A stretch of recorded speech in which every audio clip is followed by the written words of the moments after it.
Alrighty, welcome back everyone. Welcome into my garage once again. Of course I have the Miata behind me because what great video doesn't start without me showing you the Miata. So in this video, we're going to be kind of doing something a little bit different. Basically, I have the car kind of all on jack stands, and I basically wanted to find out the max low on the Bilstein coilovers that came with the car. So we're going to be kind of experimenting with that, and I'm going to be a little bit of a racer, and we're going to do something a little bit different, kind of a throwback mod, if you will. But yeah, so I'm going to kind of show you what's going on here with the Miata. So let's get right into it. So here's what the coilovers are kind of looking like. They look kind of old schoolish coilovers. And basically we're just gonna see the full potential of these guys. They are really gross and really nasty, but hey, they're free, so we're gonna just see what they can do. I know there isn't any camber or dampening adjustment, but yeah, I kind of want to just drop the car a little bit more and just kind of do a quick stance build here. We already have some really beat up wheels and everything. I do plan to refinish those wheels. I mean, they look kind of good. So that is going to be another video for a different day. But today's video is going to be focused on the Bilstein coilovers that are disgusting. So first things first here, basically if you want to, in this kind of coilover setup here, if you want to drop the car, you need to take this top lock ring right here and this spanner wrench.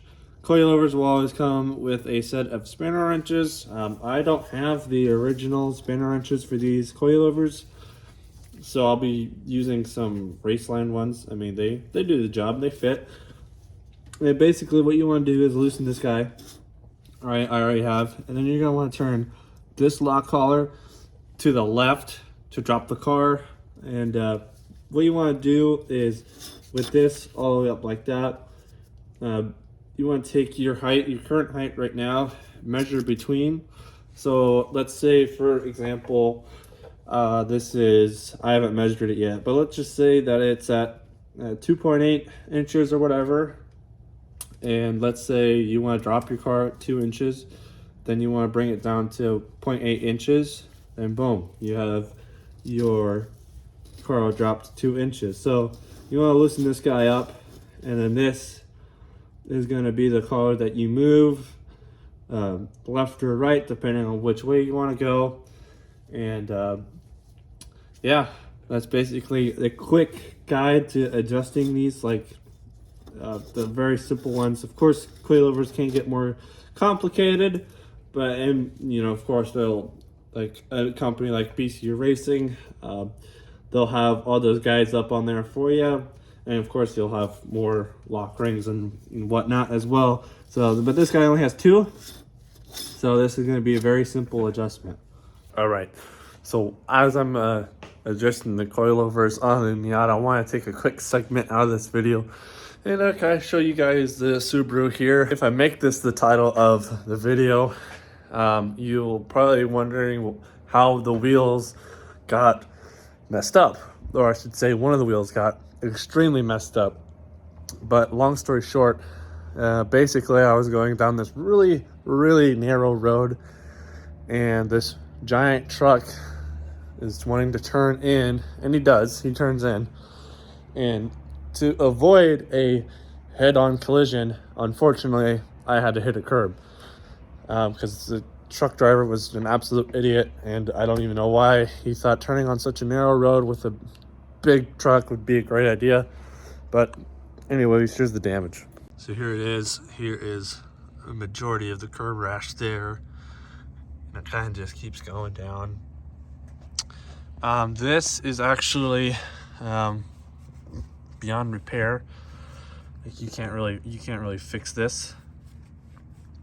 Besides setting the whole wheel down. So in fact, it would actually be cheaper to buy a whole new wheel, and so on and so forth. This wheel a while ago had some sort of curb brush on it. In fact, you can't even see it this anymore, but this one has some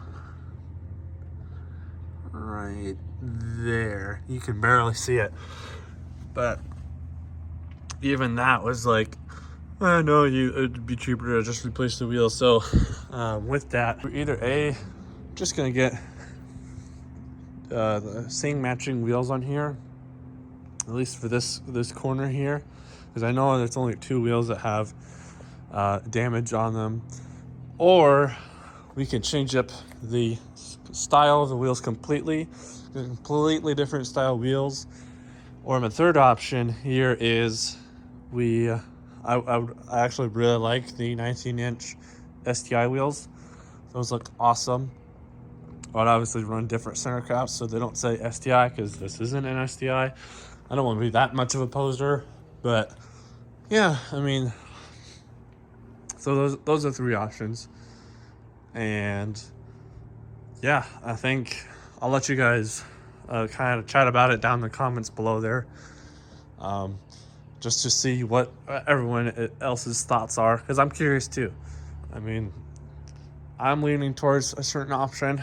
I don't know yet, but if you guys would just let me know in the comments what you guys think would be awesome, then let me know. I've been wanting to make kind of a refresh on the WRX here for a while.